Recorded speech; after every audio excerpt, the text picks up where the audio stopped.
dans l'espace conventionnel du statut de Rome, l'interprétation de ces dispositions relève de la Cour pénale internationale elle-même. Vous serez d'accord avec moi quand vous alliez faire dans la lecture, quand vous allez faire dans le secret de vos délibérations, lecture des dispositions de l'article 77 du statut de Rome.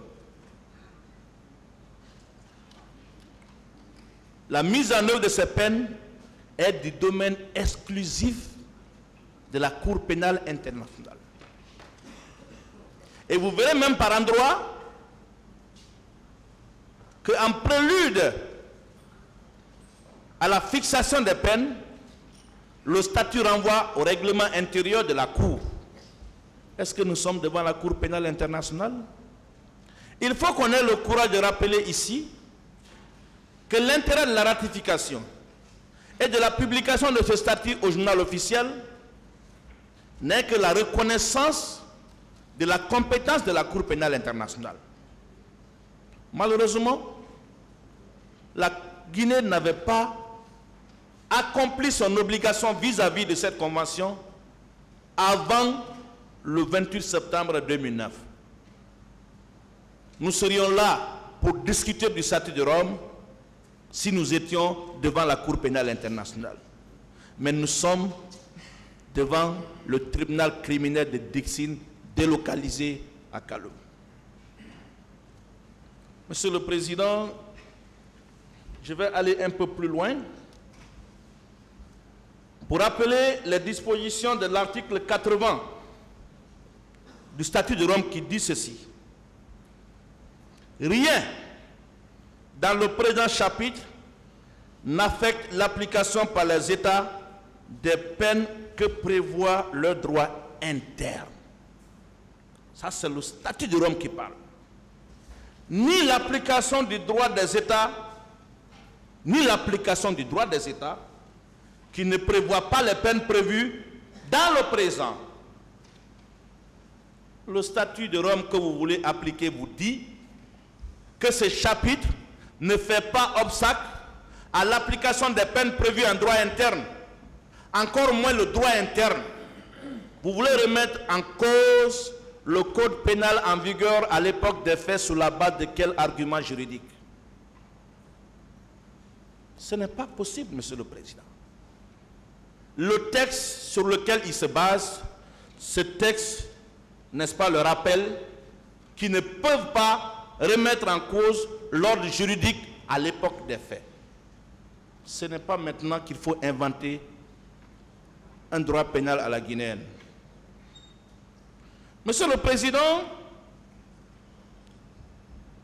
on a rappelé ici un exemple terre à terre des actes uniformes WADA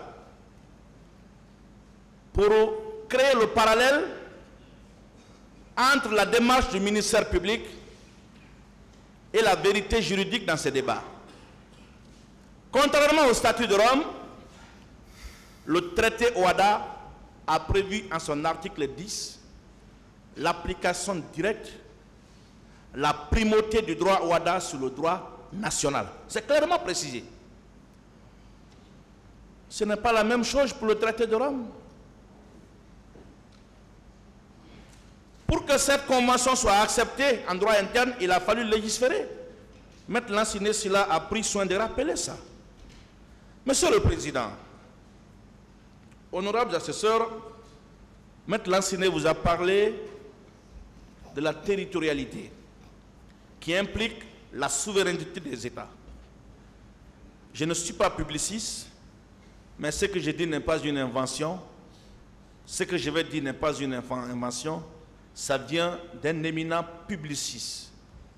Et je pense que dans ce prétoire, au sein du tribunal, il y a des publicistes.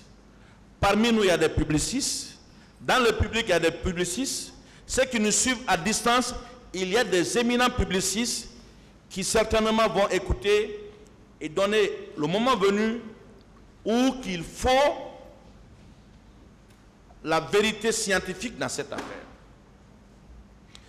Je suis tombé à tout hasard sur un ouvrage en droit international public intitulé « La fragilisation de la légalité par l'effet des droits internationaux et européens ».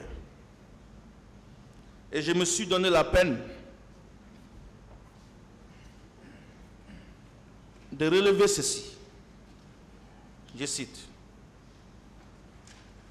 La puissance répressive, partie essentielle de la souveraineté interne, n'est pas objet de négociations internationales. Chaque peuple, quand il punit sur son territoire, tient son droit de lui-même et non d'aucune convention diplomatique quelconque avec une autre puissance. Il punit et il peut punir parce qu'il a intérêt direct, parce qu'il a un intérêt direct et un intérêt propre. Je me limite là. Que ceux qui m'écoutent consultent les plus grands juristes publicistes internationalistes si ce n'est pas cette règle qui gouverne l'applicabilité de toutes les conventions internationales ratifiées par les États. C'est la règle d'or qui caractérise la mise en œuvre de toutes les conventions internationales.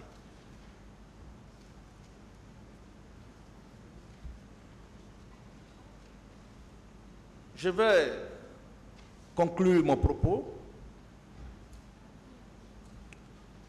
pour exprimer une certaine inquiétude. Nous avons entendu la partie civile. Nous avons entendu le ministère public. Ils se sont exprimés sans aucune démonstration juridique, mais avec une assurance inédite. Je me suis à un moment donné posé la question, est-ce parce que le ministère public loge dans le même hôtel que le tribunal, ou qui sont transportés dans le même bus du tribunal à l'hôtel, de l'hôtel au tribunal, qu'il peut aussi se sentir assuré? Est-ce que c'est parce qu'il se sent aussi proche dans ces conditions à l'hôtel, comme dans le bus et même ici au tribunal, qu'il peut être aussi rassuré comme ça? Ça m'a amené un peu à revenir sur ce qu'a rappelé ici Maître Paul Yomba, que s'il était possible de corriger cette erreur du menuisier, pour éviter même que les justiciables ne confondent le tribunal au parquet, dans ce procès, il serait bien de le faire. Ils sont habillés en robe rouge, comme vous, et nous en robe noire. À un moment donné, on pense comme si c'est le tribunal. Mais Monsieur le Président, sachant bien que vous êtes mieux édifié, mieux placé que quiconque pour faire la part des choses, nous vous faisons confiance. Nous vous faisons confiance, Monsieur le Président, avec espoir que vous allez dire le droit dans toute sa plénitude, sans parti pris. Monsieur le Président, je vais simplement rappeler ce que j'avais dit la dernière fois. Jugez, vous serez jugés. La communauté scientifique internationale, le peuple de Guinée au nom duquel vous rendez justice, attend impatiemment la réponse que vous allez donner à cette question. Je vous remercie.